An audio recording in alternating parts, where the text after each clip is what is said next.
Now, Bam Rodriguez is becoming a serious problem for boxing. Every time the opposition improves, he improves with them. And after another outstanding performance against Vargas, the question is no longer whether he is elite, it is how elite. So Saturday's victory over Vargas was another reminder of why Bam Rodriguez is one of the most complete fighters of the sport. The skills were obvious. The composure was obvious. The question now is simple. How good is Bam Rodriguez? And could he be Naoya Inoue's toughest challenge? So against Vargas, Bam, in my opinion, looked exceptional. He controlled range, dictated the tempo, and constantly created new attacking angles, which was very impressive. Vargas was not facing a stationary target. Every adjustment Bam made created fresh problems. He was finding openings from positions that most fighters do not even recognize. And that level of creativity is extremely difficult to prepare for. So one thing that stood out was the use of the hooks. Bam was landing powerful hooks from different angles, and he was disguising them beautifully. Vargas often saw the punch too late because Bam changed his positioning before throwing. Now, when a fighter combines timing, angles, and power, the result is usually damage. Vargas experienced that firsthand. His defense was also impressive. Bam used a high guard effectively throughout the fight and stayed defensively responsible. He was not taking unnecessary risks. And when Vargas tried to build momentum, and he did try to build momentum, in fairness, Bam remained calm behind his gloves and immediately looked for countering opportunities. It was disciplined defense combined with intelligent offense. So I think after this performance and at this stage, it's important to recognize that Bam's resume deserves serious respect. He is not simply a good fighter anymore. He has beaten quality opposition across multiple weight classes. And he continues to look better with every challenge. Greatness is earned through consistency against high-level competition. Bam is building a strong case that he belongs in that conversation. And when it comes to strengths, Bam's strengths are obvious. He has speed, he has power, and excellent reflexes. His ring IQ is equally impressive, and he has adaptability. He processes information quickly and makes adjustments during fights. Most importantly, his angles are exceptional. Very few fighters can create attacking opportunities as naturally as Bam Rodriguez. And when people compare Bam to Inoue, the premise here is that we have two great fighters, two elite fighters. But there are areas where Bam may actually hold an advantage. His angle creation arguably may be better. There's an argument. His defensive responsibility can sometimes be cleaner. Bam is also very comfortable making subtle adjustments in very tight spaces. That does not make him better than Inoue overall, but those qualities could create some unique problems. And then we have a question, and it's a serious question. Would Bam be Inoue's biggest test? And there is definitely a compelling argument for that.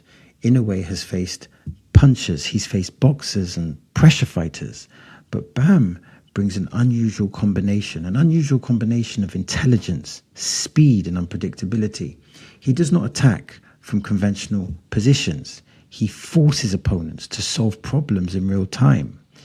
That makes him a very dangerous matchup for anybody. So the following premise is important. No fighter is perfect. Bam can sometimes rely heavily on exchanges when a safer option exists. Against biggest punchers or against bigger punchers, that could become risky. It could become very risky. And there are also questions about how his style ages as he moves through tougher divisions. However, right now, those concerns are minor, and Bam Rodriguez looks like one of boxing's most complete fighters. So let's put our cards on the table and let's really discuss this. When you look at Bam's angles and movement, to me, they would create problems for anyone.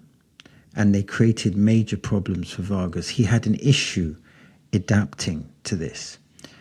In a way, Bam's angles, the angles that he took, reminded me of Lomachenko. Even though they're two different fighters, those angles that he took really reminded me of Lomachenko. And I feel like his footwork, and it's like the sudden explosiveness of his footwork, it's really hard to deal with. So I was really impressed with the footwork of Bam.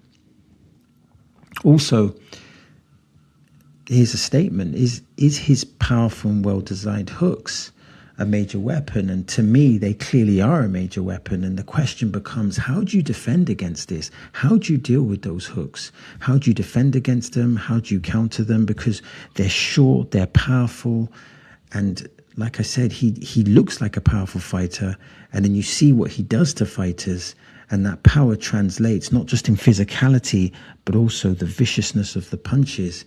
And I just, when I think of great hookers, I think of Evander Holyfield, I think of Joe Frazier. There's many fighters that are great hookers, and Bam is great with the hooks. And I just wonder, how would an opponent deal with those hooks? Because he gets those unique angles, and then he starts, he gets that rhythm, and it's very difficult to deal with. And also, one thing here is that Bam combines, he combines a disciplined high guard with smart counter-punching, which leaves the question, how do you deal with the high guard and how do you deal with the counter-punching? I guess with the counter-punching, you need to counter the counter-puncher, which is easier said than done. Generally speaking, when you have counter-punchers, they want you to throw punches and then they react. But you've got to kind of bait them to react, and then you react to them, and then you react again, depending on the phases of attack. So counter the counter-puncher, that's an essential thing. But you have to be a good or an elite counter-puncher to be able to do that. Dealing with the high guard, traditionally dealing with the high guard, you have to vary your attack, whether you go through the middle with the uppercuts and then go through with the hooks, round the guard. There's various ways to deal with that, but he seems so solid and strong. I believe it was Winky Wright that had a really strong high guard. Bam seems to be solid. He seems very solid in that posture. And I wonder, what's more effective when you're dealing with that high guard? Is it to punch at the target? Is it to punch through the target? Or is it a combination of both? But that high guard is something to deal with, and the strong counter punching. And then when you talk about Bam, you have this growing resume. And he's building a strong case for greatness. And to a certain extent, I think it's undeniable. The CV is extraordinarily valid. And again, when we talk about the strengths of Bam, you have this speed, you have this power, you have this reflexes, you have these angles, and you have this ring IQ. And that's the key strengths. But also you have this awkward timing of when he throws punches. Sometimes he seems to go quiet and then he just explodes off these angles. I would say that there's definitely a method to the madness. He's a ferocious fighter, but he's an intelligent fighter.